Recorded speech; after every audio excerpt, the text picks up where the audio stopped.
আসসালামু আলাইকুম ওয়ারাহমাতুল্লাহি ওয়াবারাকাতুহু। আপনারা কি কখনো ভেবেছেন দুনিয়ার সবচেয়ে শক্তিশালী অস্ত্র কোনটি? তলোয়ার, সোনা, ক্ষমতা? না, ইসলাম আমাদের বলে সেই অস্ত্রটি হলো একজন মায়ের দোয়া। যখন মা রাতের অন্ধকারে চোখ বন্ধ করে সন্তানের জন্য হাত তোলেন, সেই দোয়া আরশের দরজায় পৌঁছে যায়। আজ আমরা শুনব এমন একজনের গল্প যার গায়ে ছিল জীর্ণ চাদর, পেটে টানা 3 দিনের ক্ষুধা, হাতে একটি দিরহামুনি, কিন্তু তার কপালে ছিল একটি বিশেষ সম্পদ, তার মায়ের অশ্রুসিক্ত সিজদার দোয়া। এটি রায়্যানের কাহিনী, এক ইয়াতিমের কাহিনী, এক মাজলুমের কাহিনী, এক সৎ সন্তানের কাহিনী, যা আমাদের মনে করিয়ে দেয় দুনিয়ার সব পথ বন্ধ হয়ে গেলেও মায়ের দোয়ার দরজা কখনো বন্ধ হয় না। খোরাসানের উত্তর পূর্ব প্রান্তে মরুভূমির ধারে আর খেজুর বাগানের ওপারে ছিল ছোট্ট এক জনপদ, নাম তার নূরাবাদ। নামের মধ্যে নূর থাকলেও গরিব মানুষের ঘরে সেই নূরের আলো খুব কমই পৌঁছাত। গরমে মাটি ফেটে যেত, শীতে হাড় কাঁপানো বাতাস বইত, বৃষ্টির দিনে কাঁচা ঘরের চাল চুইয়ে পানি পড়ত। সেই জনপদের এক প্রান্তে ছিল কাদা, খড় আর পুরনো কাঠ দিয়ে বানানো একটি একচালা কুটির। দরজাটি বারবার জোড়া লাগানো হয়েছে দড়ি দিয়ে। সেখানেই থাকতেন হুমায়রা খাতুন আর তার একমাত্র ছেলে রায়্যান। রায়্যানের বয়স যখন মাত্র 7 বছর, তখন তার বাবা ইবনে মুসা এক দুরারোগ্য জ্বরে আক্রান্ত হন। চিকিৎসার খরচ মেটাতে ছোট্ট কৃষি জমিটুকু বিক্রি হয়ে যায়। আর এক ভোরে ফজরের আজানের ঠিক আগে মুসা দুনিয়া ছেড়ে চলে যান। সেদিন থেকে হুমায়রার জীবন শুরু হয় নতুন এক যুদ্ধে। বিধবা নারী, কোলে শিশু সন্তান, ঘরে আয় নেই, জমি নেই, আশ্রয়ের ভরসা নেই। তিনি কারো সামনে হাত পাতেননি। মানুষের বাড়িতে শস্য কুটেছেন, উল কেটে সুতো বানিয়েছেন, পুরনো কাপড় সেলাই করেছেন। যা পেয়েছেন তাতেই ছেলেকে বাঁচিয়েছেন। অনেক রাত তিনি নিজের ভাগের রুটি রায়্যানের সামনে রেখে বলতেন, বাবা, আমি আজ দুপুরে খেয়েছি। অথচ সত্য ছিল তিনি সারা দিনে শুধু পানি আর এক মুঠো জব খেয়েছিলেন। রায়্যান ছোটবেলা থেকেই মায়ের কষ্ট দেখত। সে জানত না রাজপ্রাসাদ কাকে বলে, কিন্তু জানত মায়ের ফাটা হাত কাকে বলে। রাতের বেলায় সে মায়ের পাশে শুয়ে দেখত মা চুপি চুপি কাঁদছেন, কিন্তু ভোরের আগে আবার তাকেই দেখত সিজদায় লুটিয়ে পড়তে। হুমায়রা মানুষের কাছে দুঃখ বলেননি, তিনি সব বলেছেন আল্লাহর কাছে। তিনি দোয়া করতেন, হে আল্লাহ, আমার সন্তানের কপাল তুমি অন্ধকার রেখো না। আমি অভাব সহ্য করব, কিন্তু ও যেন ঈমান আর সততার পথ থেকে না সরে। সময় গড়িয়ে রায়্যান যুবক হল, শরীরের শক্তি এসেছে, চোখে আত্মমর্যাদার দীপ্তি, কথায় কোমলতা, আচরণে আদব। একদিন সন্ধ্যায় বাড়ি ফিরতে ফিরতে সে দরজার আড়াল থেকে দেখল মা একটি মাটির পাত্র খুলে সামান্য বাসি ভাত আর কিছু ডাল বের করছেন। নিজে মুখে কিছু না দিয়ে সেটি ঢেকে রেখে দিলেন। একটু পর পাশের বাড়ির এক বৃদ্ধা এসে জিজ্ঞাসা করলেন, হুমায়রা, তুমি খেয়েছো তো? হুমায়রা হাসলেন, হ্যাঁ বোন, আমি খেয়েছি, এটা রায়্যানের জন্য রেখেছি। রায়্যান দরজার বাইরে দাঁড়িয়ে জমে গেল। সে বুঝে গেল মা মিথ্যে বলছেন, শুধু তাকে বাঁচিয়ে রাখার জন্য। সেদিন রাতে সে কিছু খেতে পারল না। মায়ের ঘুমিয়ে পড়ার পর চুপচাপ বাইরে এসে আকাশের দিকে তাকিয়ে বলল, হে আল্লাহ, আমি আর পারছি না। আমার মা এত কষ্ট করবেন আর আমি শুধু দেখব, আমাকে কোনো পথ দেখাও। পরদিন ভোরে ফজরের নামাজের পর রায়্যান মায়ের সামনে এসে বসল। চোখ লাল, কিন্তু কণ্ঠ দৃঢ়। মা, সে বলল, আমি বাগদাদে যাব। হুমায়রা যেন বজ্রাহত হলেন। বাগদাদ? হ্যাঁ মা, শুনেছি সেখানে বড় বড় বাজার আছে, কাফেলা আসে, কাজের অভাব নেই। আমি মাল টানব, গুদামে কাজ করব, যা লাগে করব, কিন্তু তোমাকে এভাবে আর কষ্ট দেব না। হুমায়রা অনেকক্ষণ চুপ করে থাকলেন। তারপর ছেলের মাথায় হাত রেখে বললেন, বাবা, তোকে ছাড়া এই ঘর আমার কাছে কবরের মতো লাগবে, কিন্তু তোর চোখের আগুন দেখছি। তুই যদি যেতেই চাস তবে যা, কিন্তু শোন, দুনিয়ায় ক্ষুধা বড় ভয়ঙ্কর, অপমান বড় কষ্টের। এই দুটো জিনিস মানুষকে হারাম পথে টেনে নেয়। কখনো হারাম খাস না, অন্যের হক নষ্ট করিস না। কেউ না দেখলেও আল্লাহ দেখছেন, এই কথা ভুলিস না। এরপর তিনি ঘরে গিয়ে একটি ছোট্ট কাপড়ের থলি আনলেন। তাতে ছিল কয়েকটি শুকনো খেজুর, এক টুকরো রুটি আর তার মৃত স্বামীর ব্যবহৃত পুরনো তসবিহ। তার মা বলল, এটা রাখ বাবা, এটা রাখ। যখন খুব একা লাগবে তসবিহটা হাতে নেবি, মনে হবে তোর মা তোর জন্য দোয়া করছে। যেদিন রাইয়ান রওনা দিল সেদিন ভোরের আলো যেন ভারী হয়ে উঠেছিল। বাড়ির দরজায় দাঁড়িয়ে হুমায়রা ছেলের দিকে অনেকক্ষণ তাকিয়ে রইলেন, যেন চোখ দিয়ে তাকে শেষবারের মতো জমা করে নিচ্ছেন। তারপর তিনি আকাশের দিকে দুই হাত তুলে এমন এক দোয়া করলেন যা শুনে বাতাসও যেন থমকে যায়। হে আমার রব, এ আমার একমাত্র সন্তান, দুনিয়ায় আমার আর কিছুই নেই। আমি তাকে তোমার হেফাজতে দিলাম।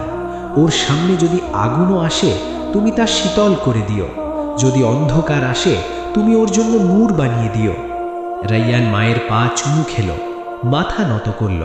তারপর কাঁপা গলায় বলল, মা, আমি ফিরব ইনশাল্লাহ। তুমি আমার জন্য দোয়া করো যেন আমি সফল হয়ে তোমাকে দেখাতে পারি এবং তোমার মনের সব আশা পূরণ করতে পারি। তুমি আমার জন্য এমনভাবে দোয়া করো যাতে আমি একদিন এই সমাজের একজন ভালো এবং সৎ মানুষ হিসেবে সমাজে পরিচিত হতে পারি। বাগদাদ তখন আব্বাসীয় খিলাফতের গর্বিত রাজধানী। বাজারে মশলার গন্ধ, দামেস্কি কাপড়ের চাকচিক্য, জ্ঞান, বাণিজ্য, ঐশ্বর্যের সমুদ্র। কিন্তু ওই মহিমাময় নগরী গরিব আগন্তুককে সহজে বুকে টেনে নেয় না। প্রথম দিন রাইয়ান কাজের খোঁজে এক বাজার থেকে আর এক বাজারে ঘুরল। কোথাও বলা হলো লোক লাগবে না, কোথাও তার জীর্ণ পোশাক দেখে গেট থেকেই তাড়িয়ে দেওয়া হলো। দ্বিতীয় দিন সে কুলি হিসাবে দাঁড়ালো। শক্তিশালী দেহের বহু লোকের ভিড়ে তাকে কেউ ডাকল না। তৃতীয় দিন তার কাছে থাকা সামান্য দিরহামও শেষ হয়ে গেল। চতুর্থ দিন সেই রুটিও ভরিয়ে গেল। রাতে মসজিদের বারান্দায় আশ্রয় নিতে গিয়ে দেখল জায়গা নেই। শেষে এক সরাইখানার পেছনের ঠান্ডা দেওয়ালের পাশে শুয়ে পড়ল। ক্ষুধা যখন অসহ্য হয়ে উঠল, সে মায়ের দেওয়া তসবিহ হাতে নিল। অন্ধকারে ফিসফিস করে বলল, হে আল্লাহ, আমি চুরি করিনি, ভিক্ষা চাইনি, হারাম চাইনি। তুমি কি আমাকে ভুলে গেলে? যদি তুমি আমাকে ভুলে না যাও তাহলে তুমি আমাকে সঠিক পথ দেখাও, হালাল উপার্জন করার তৌফিক দান করো। শহরের পঞ্চম রাতে তার জ্বর এলো, শরীর কাঁপতে লাগলো, মাথা ঘুরতে লাগলো। অর্ধচেতন অবস্থায় তার মনে হলো মা হয়তো এখন তাহাজ্জুদে দাঁড়িয়ে আছেন। তার ঠোঁট কাঁপল। মা, তুমি কি এখনো আমার জন্য দোয়া করছো? সে ভাবল এই শহরেই হয়তো তার কবর হবে, কোনো নাম না রেখে। কিন্তু সেই রাত্রিই ছিল তার ভাগ্যের মোড় ঘোরানোর রাত। মধ্যরাতের পর একটি শৌখিন আরবি রথ সেই পথ দিয়ে যাচ্ছিল। রথে ছিলেন বাগদাদের একজন সম্মানিত বণিক, হাজি সুলাইমান আল বাগদাদি, বহু কাফেলার মালিক, আবার দানশীলতার জন্য পরিচিত। হঠাৎ তিনি ক্ষীণ গোঙানোর শব্দ শুনলেন। থামাও। মশালের আলোতে দেখা গেল ধুলো মাখা এক যুবক কাঁপছে, কপাল জ্বরে পুড়ছে, ঠোঁট শুকিয়ে সাদা। এক চাকর বলল, এ তো মরে যাবে। সুলাইমান কঠিন স্বরে বললেন, মানুষ এভাবে পথে পড়ে থাকবে আর আমরা চলে যাব? কিয়ামতের দিন আল্লাহকে কি জবাব দেব? সুলাইমান নিজে রাইহানকে তুলতে সাহায্য করলেন। কয়েকদিন চিকিৎসার পর রাইহান যখন পুরোপুরি সুস্থ হলো, হাটেম তার পাশে বসে জিজ্ঞেস করলেন, তুমি কি চুরি করতে পারো? রাইহান বিস্ময়ে তাকাল। না, কখনো না। ক্ষুধায় মরলেও? কারণ আল্লাহ পাক রব্বুল আলামিন বলেছেন, চুরি হলো মহাপাপ, এই পাপের জন্য মানুষ জাহান্নামে যাবে। রাইহান মাথা নিচু করে বলল, আমার মা আমাকে শিখিয়েছেন, ক্ষুধা মানুষকে মারে, কিন্তু হারাম মানুষকে আল্লাহর দরবারে লাঞ্ছিত করে। আমি আমার মায়ের কথা সবসময় অক্ষরে অক্ষরে পালন করি, কারণ এই দুনিয়াতে আমার মা ছাড়া আর কেউ নেই। সুলাইমানের চোখ গভীর হয়ে উঠল। তিনি বললেন, তোমার মা একজন বড় মানুষ, যদিও তিনি গরিব। তিনি রাইহানকে তার বড় গুদামে পাহারাদার আর হিসাব সহকারী হিসেবে কাজ দিলেন। সেদিন রাতে একা কক্ষে বসে সিজদায় পড়ে কাঁদল রাইহান। হে আল্লাহ, এটা কি আমার মায়ের দোয়ার প্রথম জবাব? যদি তাই হয় তাহলে তুমি আমাকে এই কাজে বরকত দান করো। এবং ইজ্জত সম্মান বাড়িয়ে দাও এবং সৎ পথে চলার মতো তৌফিক দান করো, আমিন। সুলাইমানের গুদাম ছিল বিশাল। ইয়েমেন থেকে মশলা, মিশর থেকে কাগজ, শাম থেকে কাজ, সিন্ধু থেকে সুগন্ধি কাঠ। রাইহান কাজটাকে ইবাদতের মতো নিল। আগে আসে পরে যায়, প্রতিটি বস্তার হিসাব রাখে, প্রতিটি উটের মালের খবর রাখে। অক্ষর জ্ঞান কম হলেও সংখ্যার হিসেব দ্রুত রপ্ত করে, কারণ সেটাকে তার ইবাদত হিসেবে নিজের মনে করে নিয়েছে। একদিন এক শ্রমিক বলল, একটু খেজুর নিলে কে দেখবে? রাইহান উত্তর দিল, মানুষ না দেখলেও মালিকের মাল কমবে, আর আল্লাহ তো দেখছেনই। আল্লাহ সকল কিছুই দেখেন, আল্লাহ সকল কিছুর মালিক। আমি এখানে আপনার জন্য কিছু করতে পারবো না, কারণ এটা আমার কাছে আমার মালিকের আমানত। প্রথম মাসের বেতন হাতে পেয়ে রাইহানের চোখ ভিজে উঠল। নিজের জন্য খুব সামান্য রেখে বাকিটা এক বিশ্বস্ত কাফেলার হাতে মায়ের জন্য পাঠালো, সঙ্গে ছোট্ট একটি চিঠি। মা, আমি ভালো আছি, আল্লাহ আমাকে কাজ দিয়েছেন, তুমি আর বেশি কষ্ট করো না, তোমার দোয়া আমার সঙ্গে আছে। এই বলে রাইহানের চোখে পানি চলে আসলো। হুমায়রা সেই টাকা হাতে নিয়ে কেঁদে ফেললেন, কিন্তু শুধু নিজের জন্য রাখলেন না, গ্রামের অসুস্থ বিধবা, এক এতিম পরিবার আর এক অন্ধ বৃদ্ধের জন্যও কিছু খরচ করলেন।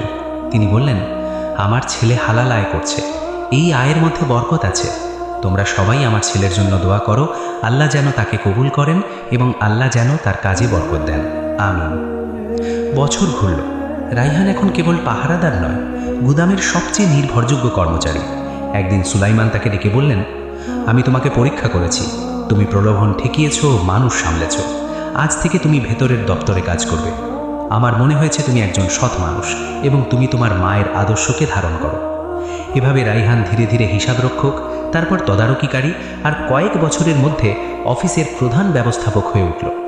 পোশাক বদলেছে, পরিপাটি জুব্বা, পরিষ্কার পাগড়ি, কিন্তু সে নিজেকে বদলাতে দেয়নি। অফিসে বসার আগেও এখন ফজরের নামাজ পড়ে, জোহরের জন্য বিরতি নেয়, রাতে শোবার আগে মায়ের তসবিহ হাতে কাটায়, আল্লাহর কাছে দোয়া করে, হে আল্লাহ, তুমি আমাকে সৎ পথে রেখো, আমাকে যে দায়িত্ব তুমি দিয়েছ সেই দায়িত্ব সঠিকভাবে পালন করার তৌফিক দিও, আমিন। কিন্তু মানুষের উন্নতি দেখলে সব হৃদয় খুশি হয় না। অফিসে ছিলেন পুরনো হেড ক্যাশিয়ার জুবায়ের বিন সালেহ। বহু বছর ধরে নানা কারচুপি করতেন, কিন্তু রাইহান দায়িত্ব পাওয়ার পর তার পথ সংকীর্ণ হয়ে গেল। সে এখন কোনো কারচুপি করতে পারে না, অবৈধভাবে কামাই করতে পারে না। জুবায়ের অন্তরে আগুন জ্বলতে লাগলো। সে বলল, এই খোরাসানি কোথা থেকে এসে আমাদের মাথায় উঠেছে, তাকে নামাতেই হবে। তারা কৌশল করা শুরু করলো। কয়েক মাস ধরে পরিকল্পনা করলো সে। একদিন বড় এক লেনদেনের পর অফিসে 10,000 দিনার সমমূল্যের নগদ জমা হলো। জুবায়ের সেখান থেকে একটি অংশ সরিয়ে এমনভাবে হিসাব সাজালো যেন মিলিয়ে দেখলে সন্দেহ গিয়ে পড়ে রাইহানের উপর। গভীর রাতে সে রাইহানের কক্ষের ড্রয়ারে অর্থের থলি লুকিয়ে রাখল, যাতে মানুষ মনে করে রাইহান রাতে চুরি করেছে। পরদিন সকালে হইচই শুরু হলো। সুলাইমান নিজে এলেন, হিসাবপত্র দেখা হলো, 2 জন সাক্ষীও দাঁড়ালো। নাকি তারা রাইহানকে রাতে দপ্তরের আশেপাশে দেখেছে? সুলাইমানের হৃদয় বিভক্ত হয়ে গেল। একদিকে এতদিনের বিশ্বাস, অন্যদিকে সামনে পাওয়া প্রমাণ। শেষে রাগ, আঘাত আর অপমানের বেদনায় বললেন, রাইহান, আমি তোমাকে নিজের সন্তানের মতো মানতাম, তুমি এই কাজ করবে আমি কখনো তোমার কাছ থেকে এটা আশা করিনি। আমি আজকে সবার সামনে অনেক লজ্জিত হয়ে গেলাম। রাইহান কাঁপা গলায় বলল, হুজুর, আমি আল্লাহর শপথ করছি, এ টাকা আমি রাখিনি।